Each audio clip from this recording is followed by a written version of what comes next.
Assalamualaikum warahmatullahi wabarakatuh.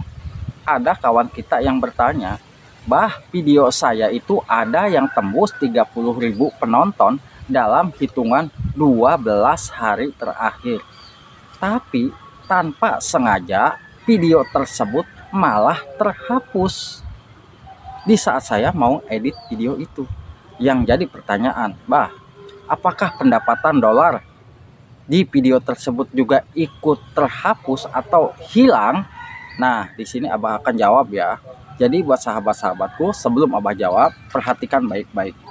Apabila kita sudah upload video dan ternyata video kita sudah bisa mendapatkan banyak penonton, usahakan video kita jangan sampai diutak-atik ya.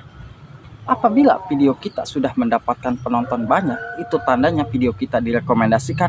Video tersebut biarkan saja, jangan sampai kita edit ya. Kecuali kalau memang video kita itu sepi penontonnya, sudah mentok ya, penontonnya itu tidak mau bertambah lagi. Kalau misalkan 5 atau 10 ya, penonton tersebut sudah tidak meningkat lagi, baru kita bisa edit di bagian thumbnail, di bagian judul, ataupun di bagian deskripsi. Kalau video kita sudah mendapatkan banyak penonton, biarkan video tersebut akan meningkat penontonnya dengan sendirinya. Kalau mau untuk bisa video tersebut tambah rame, kita simpan di bagian tata letak. Di mana? Di penyesuaian channel. Di penyesuaian channel kita simpan di bagian tata letak, di bagian paling atas ya. Kenapa? Supaya memancing penonton yang baru di saat membuka channel kita, mereka tertarik, oh channel ini kok penontonnya rame, padahal video tersebut baru beberapa hari. Nah, di situ penonton akan tertarik mengikuti channel kita ya. Jadi usahakan apabila kita videonya sudah banyak penonton, jangan sampai diudat edit judul atau thumbnail atau deskripsi. Kalau mau ya kita simpan di bagian tata letak ya.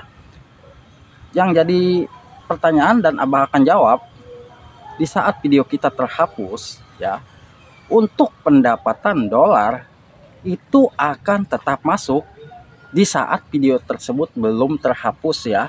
Apabila video tersebut belum terhapus, kan video kita itu sudah muncul iklan ya. Dalam 12 hari ke belakangnya itu kan video kita sudah muncul iklan yang 30.000 penonton. Itu tetap pendapatan akan masuk ya. Pendapatan kita akan masuk. Coba cek di bagian analitik, yaitu di beberapa hari kemudian itu biasanya akan masuk ya. Nah, kecuali kalau video yang sudah terhapusnya itu ke belakang, ke depannya itu sudah pasti ya tidak akan dihitung. Dan kalau bisa nih sahabat-sahabat semua, untuk video-video yang terhapus ya, nah kita bisa atasi, mungkin kita bisa cari di tutorial YouTube bagaimana cara memulihkan video kita yang terhapus ya, yang sudah dipublikasikan pastinya ya. Bagaimana cara memulihkannya? Biasanya di YouTube itu ada ya cara mengatasi supaya video kita bisa kembali lagi di saat video tersebut tanpa sengaja terhapus ya. Nah, jadi jawabannya hanya itu ya. Untuk pendapatan dolar itu akan tetap masuk ya, akan tetap dihitung karena video kita sebelumnya kan, sebelum dihapus kan sudah muncul iklan, dan iklan-iklan tersebut akan menghitung beberapa pendapatan, nanti akan dikalkulasikan kepada pendapatan YouTube kita ya. Dan biasanya buat sahabat-sahabat YouTubeku nih, di saat video-video kita terkena klaim hak cipta ya, usahakan video kita itu jangan sampai dihapus.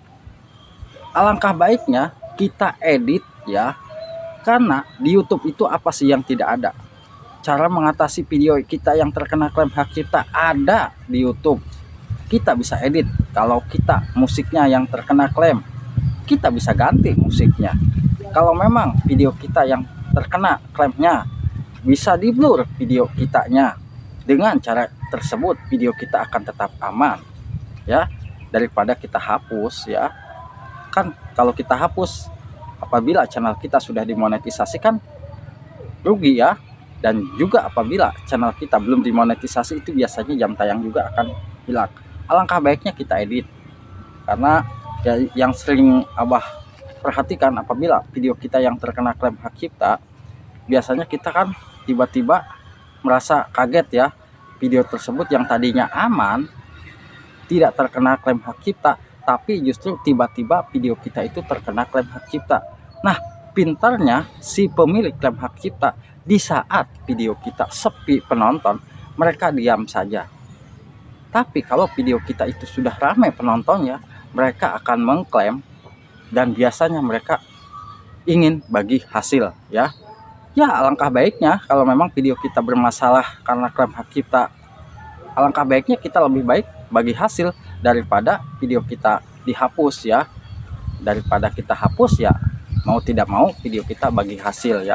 Terutama buat konten-konten yang mungkin seperti konten musik itu biasanya kebanyakan bagi hasil ya, sama si pemilik musik atau si pemilik audionya.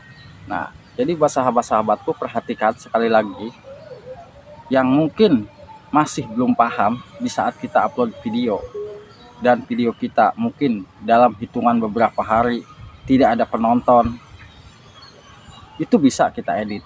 Tapi kalau video tersebut sudah bisa mendapatkan penonton rame, usahakan jangan sampai diutak-atik video tersebut, justru malah nanti merusak performa video tersebut, akan menurun. Apabila video yang sudah banyak penonton atau sudah mendapatkan rekomendasi, justru malah kita edit yang nantinya video kita rusak. Nah, rekomendasi akan menurun ya. Apabila video tersebut sudah mendapatkan rekomendasi, justru malah kita edit, itu justru malah rusak nantinya. Jadi perhatikan baik-baik. Nah, jadi kembali ke awal, untuk pertanyaan sahabatku, di saat video kita terhapus karena kita lalai, alangkah baiknya kita bisa mencari tutorial bagaimana cara memulihkan video kita yang terhapus. Dan untuk pendapatan dolar, kita cek ya di bagian analitik ya, kita cek ataupun kita tunggu nanti di bagian beranda Google AdSense ya. Pendapatan kita itu biasanya akan beda dengan sebelumnya. Nah, kalau memang pendapatan kita itu tidak muncul, itu berarti video kita bermasalah. Tapi perasaan Abah nih ya, kalau video kita tanpa sengaja kita hapus, itu video yang sebelumnya mendapatkan penonton itu akan tetap dihitung ya, pendapatannya akan masuk ya. Karena kalau video kita yang sudah muncul iklan akan menghitung juga pendapatan kita. Jadi hanya itu ya buat sahabat-sahabatku, perhatikan baik-baik, karena kita sebagai konten kreator itu sangat-sangat sulit ya di saat kita mau mengajukan monetisasi, di saat kita mau mengejar syarat monetisasi, di saat kita mengejar syarat 10 dolar, beberapa syarat harus kita lakukan. Itu sangat-sangat sulit. Jadi tidak mudah untuk menjadi konten kreator, itu beberapa syarat harus kita penuhi ya. Apalagi kebanyakan buat sahabat-sahabatku, di saat channelnya sudah dimonetisasi justru mereka meninggalkan channelnya. Sayang kalau menurut Abah. Tetaplah berkarya, kita tidak tahu ya yang namanya rezeki itu, kita siapa tahu di saat kita upload video tiba-tiba video kita trending atau kita viral videonya, kan siapa tahu ya. Yang namanya manusia itu kan hanya berharap dan bisa berusaha dan tetap berdoa. Selagi kita mau berusaha dan tetap berdoa, insya Allah kita akan bisa ya. Jadi perhatikan baik-baik buat sahabatku, biar jangan sampai salah paham. Di saat video kita terhapus, itu pendapatan akan tetap masuk ya. Dan juga usahakan apabila video kita yang terkena klaim hak cipta, alangkah baiknya kita edit, mau diedit bagian musik ataupun di bagian judul, untuk video kita lebih amannya daripada kita hapus ya. Semoga bisa bermanfaat ya buat sahabat-sahabatku. Wassalamualaikum warahmatullahi wabarakatuh.